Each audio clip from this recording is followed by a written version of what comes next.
Welcome to another episode of Empowering a Nation podcast with me, Vincent Jefferson. And I am Queen Evelyn. And we have a special guest here today. His name is Troy Dunbar. That's me. An insurance professional that's going to help us learn more about life insurance and learn how you can implement that in your life.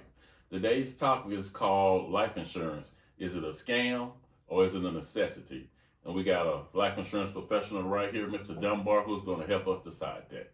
You can go ahead. Would you like to go ahead and say a few things, introduce yourself? Sure. As Vincent said, my name is Troy Dunbar. I am a licensed insurance agent in the state of Georgia with 13 years of life insurance experience. And today I'm looking forward to answering some questions about life insurance that we have as a whole, and that will help our community continue to prosper and uplift ourselves and set us up for generation after generation.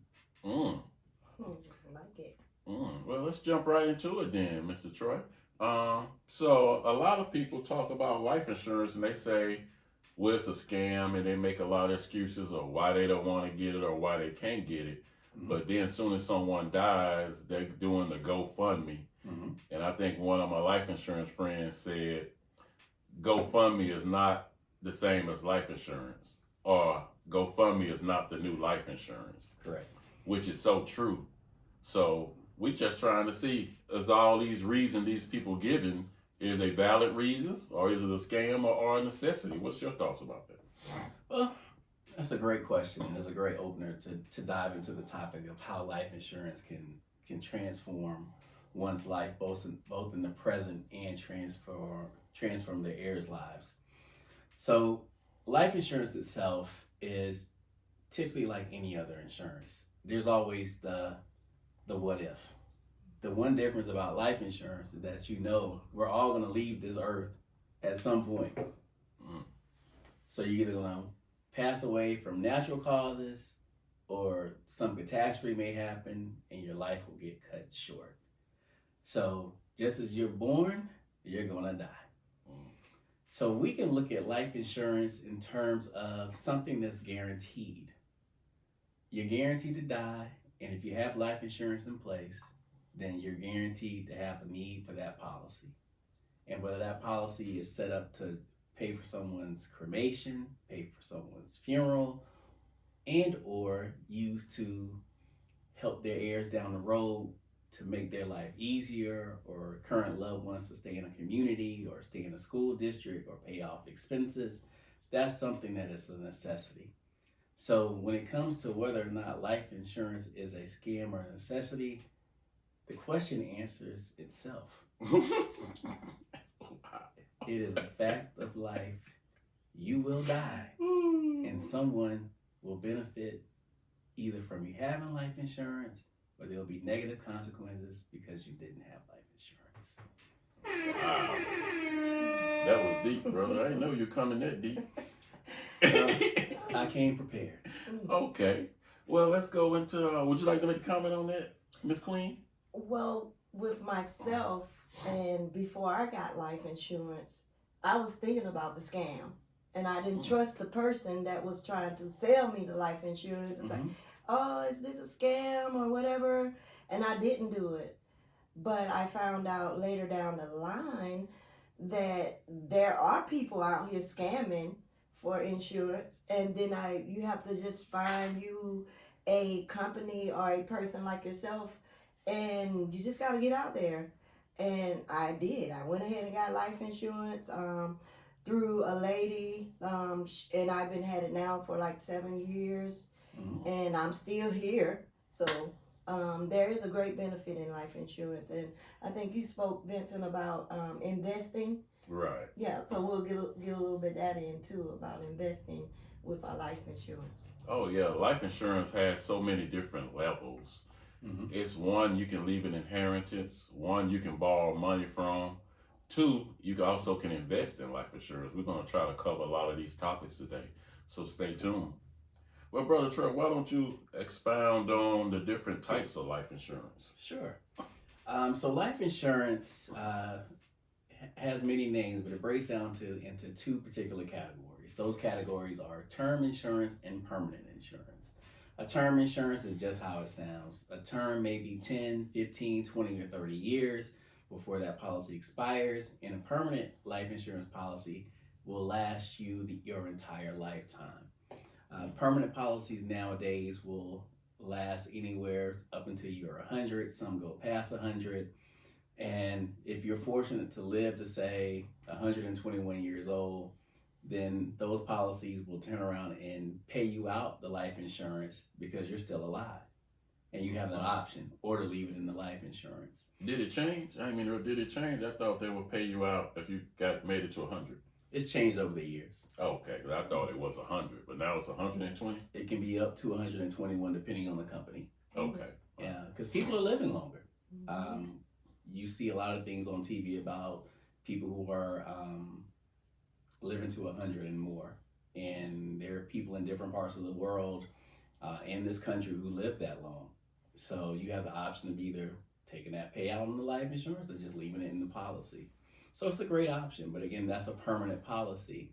I recommend, if possible, get a permanent policy as young as you can, because your insurance costs are based on several factors. The primary ones are your age and health. So while you're a young person and you're in good health, get your life insurance and a permanent policy. If you can't afford permanent life insurance, get a term policy. The best life insurance you can have is what you need when something happens. Wow, I love it too. Well, let me ask you this, because I know some of the mindset of the people may, I guess, not be in a financial mode. One thing I like to try to encourage families to do, and I just give you an example. Say you have a family that got 5 members in there. I try to encourage the whole family, all 5 members, to get life insurance on each other. That way, if someone dies, they're going to leave the other 4 family members well off. Or if they die, they're going to leave the other 4 family members well off. But when I notice, I try to talk to people about getting life insurance for everybody in the house on each other. They look at that in a negative light, per se. Who don't want to be left well off when your loved one died? I think one of the things is people are thinking that they're not going to die, or their loved ones are not going to die, or we're promised tomorrow. We're not promised tomorrow. You got newborn kids dying. You got people in their 20s, 30s, 40s, 50s, 60s dying. So it's not a question of if we're going to die. We are going to die. But my thing is, why is it such a negative stereotype when you try to say all the family members in the house get insurance on each other? Why do we constantly, well, not me per se, but why do a lot of our people constantly want to leave the living loved ones broke instead of leaving them well off when they have all these opportunities in life insurance, do you think? Well, there's several answers to that depending on how we want to categorize it. So let's start with one of the most basic and probably the most common. A person having to look at their mortality. There are a lot of people who don't want to deal with the fact that they are mortal and they won't live always. And unfortunately, people have been brainwashed to believe that if they talk about death, that somehow that's going to speed up when they're going to leave this earth. Again, misinformation. Wow. Lies that we're told. And because of that misinformation, those lies, those misunderstandings, people decide not to purchase life insurance.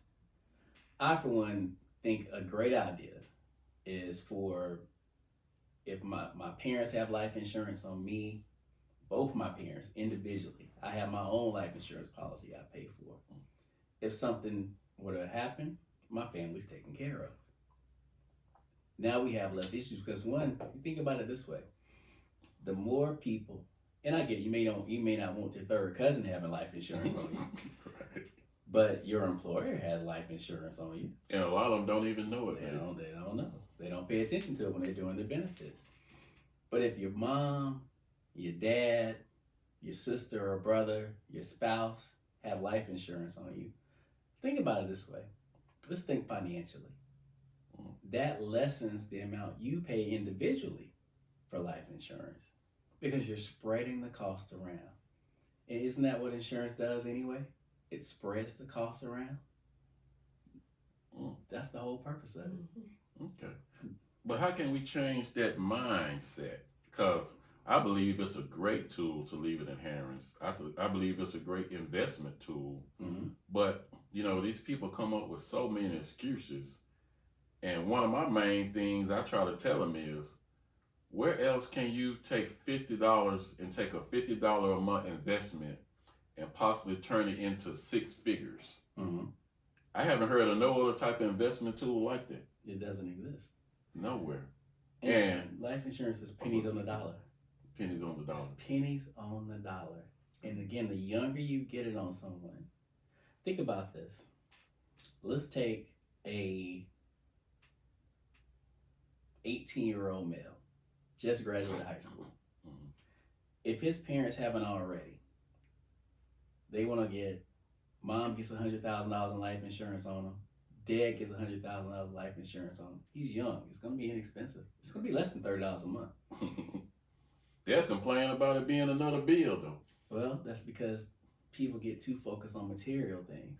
They don't want to take down that cable package or that satellite package that they're paying $200 something.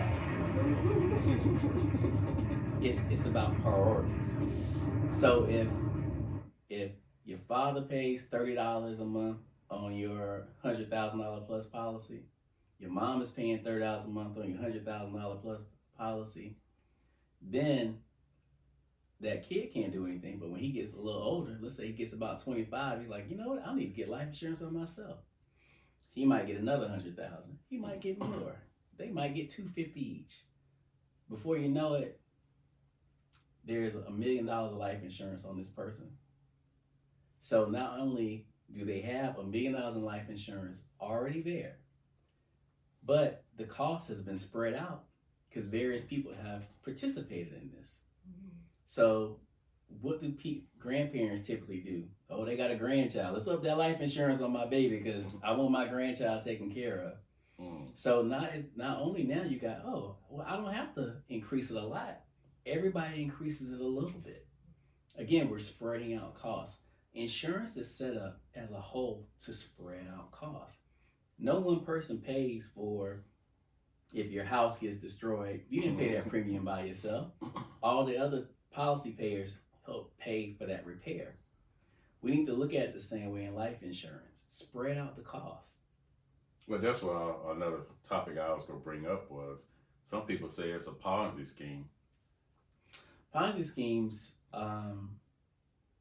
Here, we're going to give you all the information you need right here. The good, the bad. We go right into it. We don't pull no punches on Empowering a Nation podcast. But like I say, some people say it's a Ponzi scheme. Well, you'll want to call my office at 404-487-7999 when we're finished. You can actually call now and get assistance.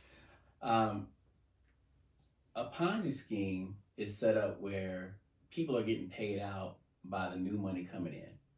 And they're constantly putting money out. But no money is available when the time is due. So that's why certain people, certain companies have been in the news over the last 10 to 15 years about going out of business. Well, for a life insurance company, they have to have your money set aside. So when it's time, they got to pay out. Now, here's the thing that most people don't know. As part of the heart of the state, there are life insurance companies can sign up with the state of Georgia. We're in Georgia. And it's they can participate in the state. I forget the technical name for it, but through the state tax commissioner, what they do is they pay to be a part of this. So if something happens to them, where they become financially insolvent or they're headed in that direction, the state will make sure another company that is solvent and that has good financial strength will take them over so they won't go out of business. And the people who paid into their life insurance policies or annuities won't lose their money. So that's one of the things you want to check out when you're signing up for life insurance. What is the financial strength of the company that you're investing in? Because it's an investment. You're investing in them and they're investing in you. Make sure they are a strong financial company. My company is very financially strong and our partners. So I'd be glad to speak with anyone about that, just call the number. Yeah, I will contest his branch and his office is financially strong. They definitely don't took a lot of my money, but And he's financially secure because of it. Hey, we just having fun here on Empower Nation podcast. Would you like to comment on some of that we talked about, Miss Evelyn? Pretty much, it's kind of a lot of information. What I was thinking, like, the people that don't have life insurance, and when they see this podcast, it can give them a lot of information on what they can do to get it, and kind of ease their minds about the Ponzi schemes and all these different things, because there are people out there that's waking up in the morning to go scheme, scam someone. So hopefully the podcast will give them freedom to even call your company and get some information. You give them your name. Oh, go ahead. You finished that? Yeah, go ahead. Give them your name and your number again in case they didn't get it the first time. Sure. Troy Dunbar. The phone number is 404-487-7999. Make sure your company, preferably mine, your life insurance company is registered with the state and they are financially strong. It's very important to do. People sign up for different things without paying any attention to who they're signing up with. The biggest reason people get scammed is lack of knowledge. Make sure the person who you're trying to sign up with is actually, can you pull up their website? Can you see them online? Are they officially a part of this company that they say they're representing? 10 minutes can save you a lot of trouble. What is the same rule we've heard for years?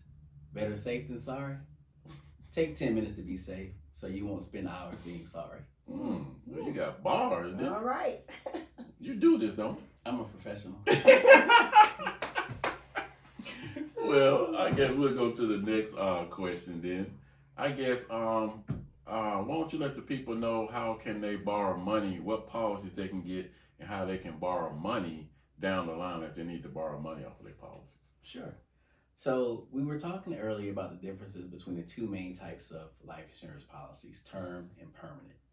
Well, there are various types of permanent policies that will allow you to build a cash value and borrow from those policies down the road. And cash value is built up over time. And as you make your payments, most of these permanent policies are generally tied to some type of index or have a interest rates that attach to them. So it helps you build up your cash value quicker. And down the line, you can borrow against that policy. And what it does is it takes from the overall death benefit that may be given to you. So for example, if your policy is, and we'll use some small numbers and keep them round just to keep it simple, but if your policy is $100,000 and you built up $10,000 in cash value, well, you can borrow that $10,000. That will reduce your death benefit to $90,000, and then you can use that $10,000 for whatever you need it for, whether it's paying for a child's tuition, which is a common thing, starting a business, or maybe you're like, maybe it's better to borrow from myself to pay off a debt than paying somebody's high interest rate. And then what you have the option of doing is you can pay back that $10,000 over time, or you can choose not to. If you pay it back, you're paying yourself back. So you build that policy back up to $100,000 for that death benefit. If you choose not to pay it back, then you remain at that $90,000. So you have options with it, and they're good options. And like I said, there are various kinds of permanent policies. To answer your specific questions and what applies to you individually, you can reach me at 404-487-7999. You like giving that number, I don't. Well, faith comes by hearing, and it's good to be repetitive. Ooh, boy, we got one today, ladies and gentlemen. We got one today. Well, I want to ask a question, because I used to do life insurance back in the days with Primerica, and so I thought it was called whole life. They changed it to permanent life now. Well, because there's different types of permanent policies, I just don't focus on whole life because there are other types of permanent policies besides that. Okay. Yes. Oh, okay. In case some of the people may be thinking like me, because I know in the whole life policy, you can borrow cash as well. You can. Okay. Yep, that's one of the types of permanent policies. Okay. So There that are- is a permanent policy. That is a permanent policy. Yeah, I'm a little rusty. I've been out the game a while. It's okay. That's why I'm here. That's why you're here. Miss Evelyn, you got anything you like to comment on about No, that? I'm I'm good. I'm good. Okay. I'm just sucking in all this good information. Breathe it in. Oh, yeah. We'll go to the next question. If you own your own business, what is the purpose of putting your employees on life insurance policies for them and for the business? Well, there's a couple of things. One, most people don't realize that major corporations, when you sign up for your benefits, life insurance is part of it. I didn't mean to cut you off, but I didn't know that with a job I had been at 11 years until a person had died. Then they said, oh, the job got a check for you, Mm-hmm. a check for a life insurance policy. I'm like, what? Everybody was like, what? They were like, the job got paid a certain amount, Mm-hmm. and they had a policy on the employee which paid their family a certain amount. Correct. And I'm saying, why they didn't tell us this? But they don't have to tell you. If you sign your name and you didn't read, that's on you. That's correct. So I just wanted to elaborate that. Y'all scared of life insurance, but you don't know different entities already got life insurance on you, but you ain't got none on yourself and for your kids. Correct. So you're gonna let other people benefit off of your death besides your loved ones and your family. Like I say, I didn't even know the job had life insurance on me till somebody died, and they say they was cutting them a check. And that's when I started investigating more to come find out the job did have life insurance on us. And I've been there 11 years and didn't even know that. Mm-hmm. But go ahead and continue letting me know, bro. I just want to bring that out. So, and this advice should be taken. This is general advice. For your specific information, you'll want to give me a call and discuss. That's my disclosure for you all. Now, in terms of companies, not all, but there are a lot of companies, your major companies, your Fortune 500 companies, etc. Will have life insurance on the employees, and yes, they will give you a certain amount. I don't know how many people actually read how much life insurance they have. It's generally not a lot. It's somewhere between 10 and 25,000 in general. But the company wears, depending on the structure of the company, they may have in total, it may be 50,000 on you, and they get a portion of it if something happens to you, and then you get the other side, just as Brother Benza has shared with you. Right. So it's something to keep in mind. Now, in terms of for the employer, how it benefits them, well, let's look at it from two perspectives. There's the perspective of a company having the insurance on the employees and the company having an insurance policy on an employee, but they're also a partner or a major person within the company that generates business, that does a lot of work for them. So let's work our way backwards. So for the company that has a let's use Brother Benza for example. Let's say you had a business partner and you two work equally together. So you would have what's typically called a key person policy. And let's say you both do equal amounts for the business. So you own the business 50-50, you generate income 50-50, et cetera, et cetera. So what happens is if that person passes away, the money that you get from the insurance policy, life insurance policy, helps you sustain the income until you can find somebody viable to replace the partner that you lost. So typically, again, we call those key man policies or key person policies. We also provide those as well. Now, in terms of a employee, well, one, it works a lot of the same way. That employee, you gotta turn around and hire another. You gotta do a search for another employee, hire another employee, and train them. That costs money. You're also losing money because you don't have that employee. So that helps the company by sustaining that income that employee was generating. Because keep in mind, this is capitalism. Whatever we're paying an employee, they're already generating that much more money or more for us. So that way we have income to pay that employee. How it helps the employee themselves is one, now the employee has life insurance. They're not doing GoFundMes, and it's not the new life insurance at all. And that will help that family because at the end of the day, a person, a family members, they want to have time to grieve, not worry about how do I set up a GoFundMe to get this funeral expenses and medical bills, etc., taken care of. So at the heart of life insurance, that's why we always talk about it's a love gift. how much is how much? And I want everybody to think about this. Let's be very practical. How much time do you want to put into being able to grieve versus thinking about these bills that are due because you no longer have this income? That's the question. That's the real question. Aside from all the this, that, and the scams and whether this is that, the real answer is, do you want to be able to grieve like you want to? Or do you have to worry about, I need to get back to work because I missed a day or two and I need to get back, I'm behind, and I'm going to pay my bills? Because it feels a lot easier when that check comes in and that bill is paid versus that check not coming in and that bill is not paid. Right. Well, I know one thing. I'll just piggyback off you a little bit. Like for some of my employees, you know, they are not in a good financial state, and I talk to them.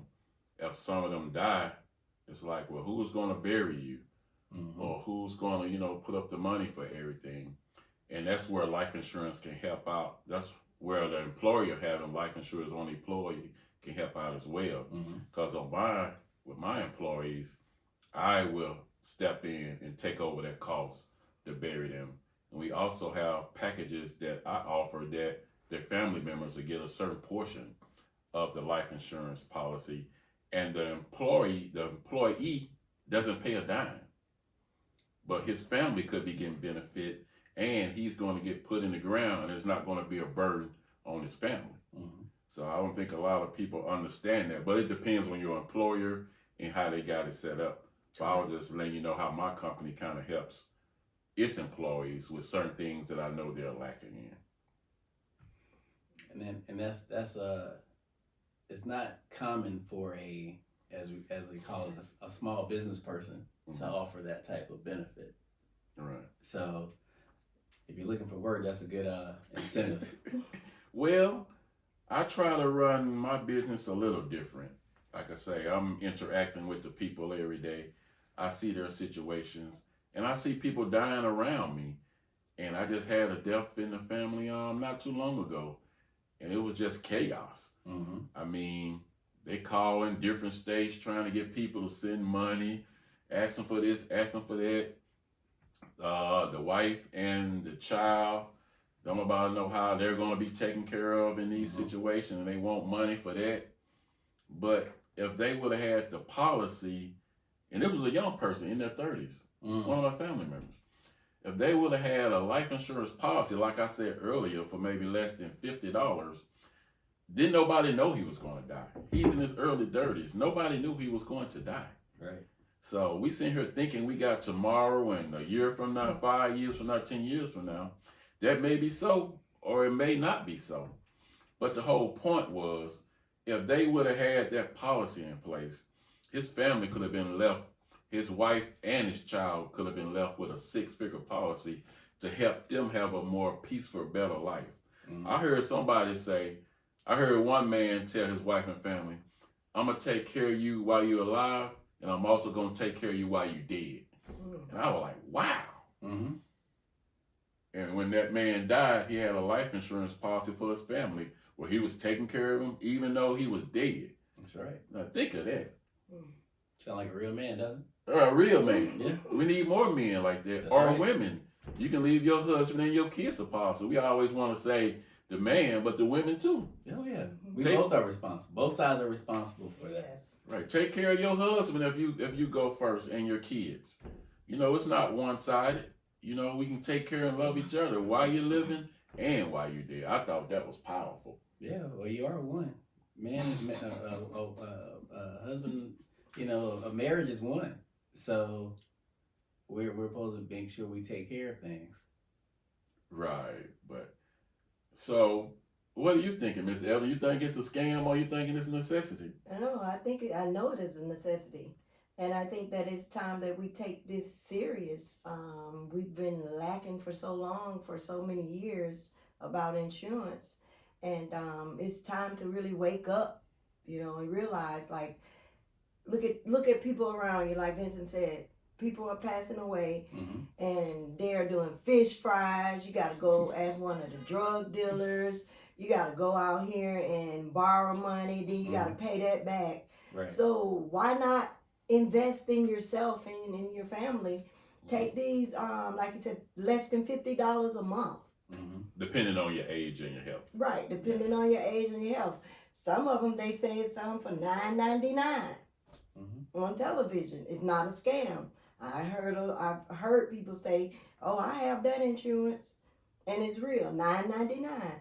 It depends on your age, what price you're gonna have, but it's time that we take this serious. It's time we need insurance.